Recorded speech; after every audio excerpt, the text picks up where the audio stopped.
So, the Rudyard Lake League of Friends and the big firework and light display this year, rumour has it it's going to be bigger and better than ever before. Yeah, we hope so. We try and improve it each year one way or another, either for entertainment actually in the fireworks show itself, of course, or entertainment on the shore as regards a fun fair and entertainment for the children. So, Started many years ago, back in 2000, with just a bunch of us having a little bonfire and a few fireworks between us, and one way or another it evolved into what today is quite a major professional type show, what we like to think it is. And rather than having fireworks as we're used to on the dam itself, we're now able to set them off remotely on 3 islands on the lake, so we get fantastic weather permitting, but even in the rain it's still quite effective reflections. And the other thought we had was the autumn colours in those trees, absolutely fantastic at this time of the year, and we thought if we could illuminate those with some theatre lighting and a few laser beams these days, then it all adds to the effect and the feeling for the night. We've also got a big band playing, Jazz Live Candy from Stone. There's 15 or 16 of them playing some good music in between the fireworks and the other entertainment. So it's all become very technical over the years. It started off quite simple, I should imagine, with a few Yes, fireworks. we were just running around lighting the blue touch paper and running. I had one or two very close shaves, thanks to various friends of mine, but we've obviously the whole event has to be insured and it has to be ticket only these days, because we need to know exactly how many people are present for insurance purposes. And the other thing is car parking. We're very conscious of the local village of Rudyard and the residents, and you know we'd had an awful time a few years ago when we didn't sell tickets, and people, we reckon we must have been over 3,000 people turned up, and we were asking for donations in a bucket, and at the end of the night we tipped out the bucket, and yes, okay, we covered the cost, but the following year, because of all the complaints and so on, we said it's got to be ticket only, and we had 500 tickets sold, and we made more money than 3,000 people coming making donations. So, you know, it's finding that balance between people having a good time and giving value for money.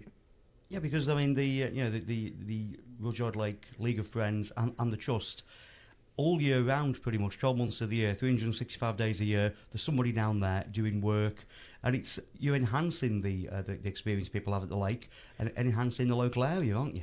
Well, yes, tourism's obviously very important. Just heard Civil Ralph saying about the importance of tourism. It is important, and yes, we need money constantly, a stream of cash coming in, obviously to maintain the area, never mind preserve it and to restore it. And things like the fireworks show, obviously that money goes towards Rudyard Lake. It doesn't go in anybody's pocket. In that sense, once we cover the cost, then the profit is put back into the lake.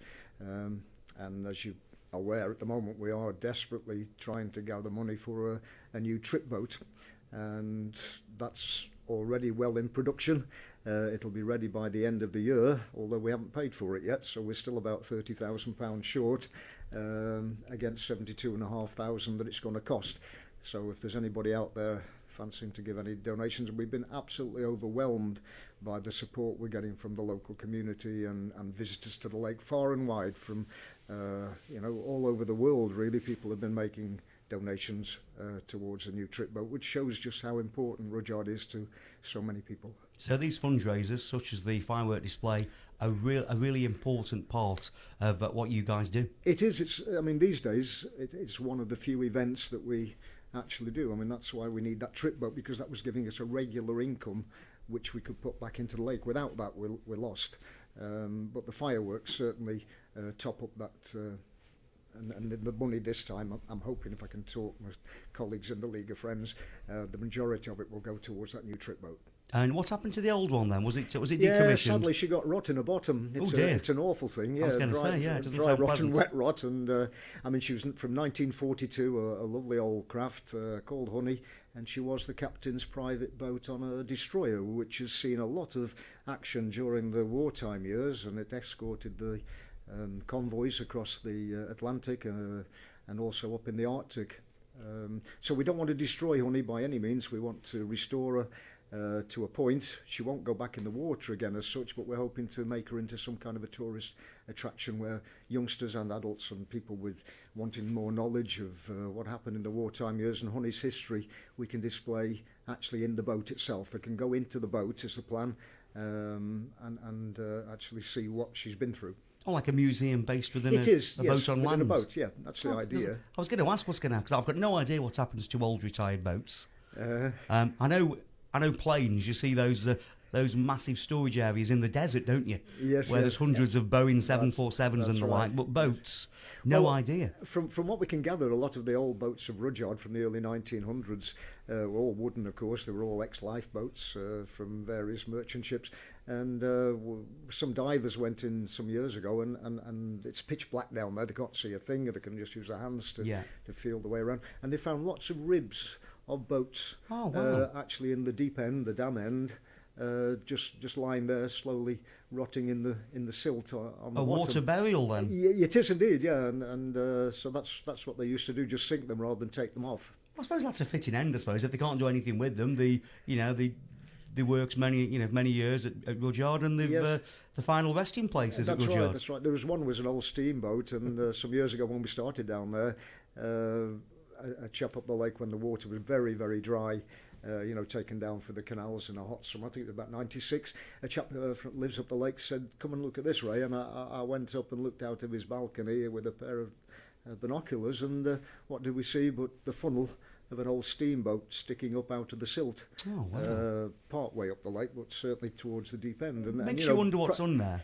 Yeah, used to have a violinist on board, actually, playing to the people on a Sunday afternoon, a professional violinist, and had a strange experience some years ago where a young couple who just got married the day before, and they said they came down to the dam and they heard violin music coming out of the lake, and they wanted to thank that man or woman, whoever they were, for making their honeymoon night so special. And I said, well, I don't know of any violinists, but you never know these things. Spooky. Indeed, Is well, it's spooky. Halloween, you know. I was going to say, anything could happen. I mean, my wife's into all this paranormal and spooky stuff. I mean, She must be with you. I was going to say, what are you trying to say?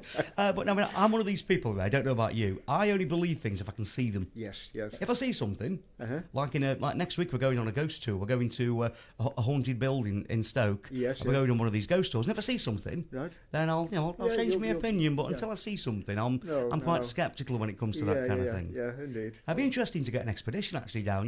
Obviously, if some private investor or private individual wants to actually send a team of divers with lights into Rudyard Lake, be interesting to know what's under there. It would, but or would you rather not know? With health and safety, obviously the lake's owned by the Canal and River Trust, and they don't want divers in the lake unless they're very, very. I can't get my snorkel and my torch out then. No, don't get your torch out and the snorkel. No, please. So, I mean, it's fair to say this event you were saying the fireworks on Saturday. It's sold out, isn't it? Which is good news for you guys. It is, yes. Normally by now, or Thursday, Friday, on the Saturday morning up to lunchtime, we've still got the walls covered in envelopes waiting for people to collect these tickets. Over the last 2 years, we've actually been selling tickets online, and now some 80% of them are actually sold online. And the few that we had kept in the office have now all sold out. So it's thanks to those people that have bought the tickets early. But even now, my phone's red hot with people wanting them, and we just, I feel awful when somebody wants 3 tickets or 4 tickets, and we just daren't let them go, because the next phone calls if somebody else wants another 4 tickets. And it's lovely to think it's so popular, but we've got to draw a line somewhere. It's health and safety, like you say. Unfortunately, in this day and age, health and safety rules, and you've got to be compliant, haven't you? Yeah, and it's not just that, it's the parking with the local community, and we don't want to upset You've got to be them. sympathetic, haven't you? We've got to be, and we've got support from Horton Lodge Special School. There's a car park. We've got St Michael's School up on the hill there. We're running, for which organisation we're very grateful to, of course, and we've got 2 minibuses constantly running up and down to the train station, and the little train's running, and that car park's available as well, along with some restricted parking, I'm told, at the Hotel Rudyard. Fantastic. So, well, good luck with it all, Ray, and thank you No, on behalf thank of you. everybody listening in the Moorlands, because you're all volunteers. You all do what you do for your love Yeah. of the lake and the surrounding areas. And thank you. No, thank I you. hope everything goes really well on Saturday, and long may it continue. Well done. Well done. No, And thank good you luck very with your much indeed. fundraiser as well, to try and get that boat back on. Yeah, bless you. Okay, I'll speak thank to you very soon, much, Ray. Matt. Thanks Thank very you. much. Thank you. See you soon. Steady, are you ready? Are you ready?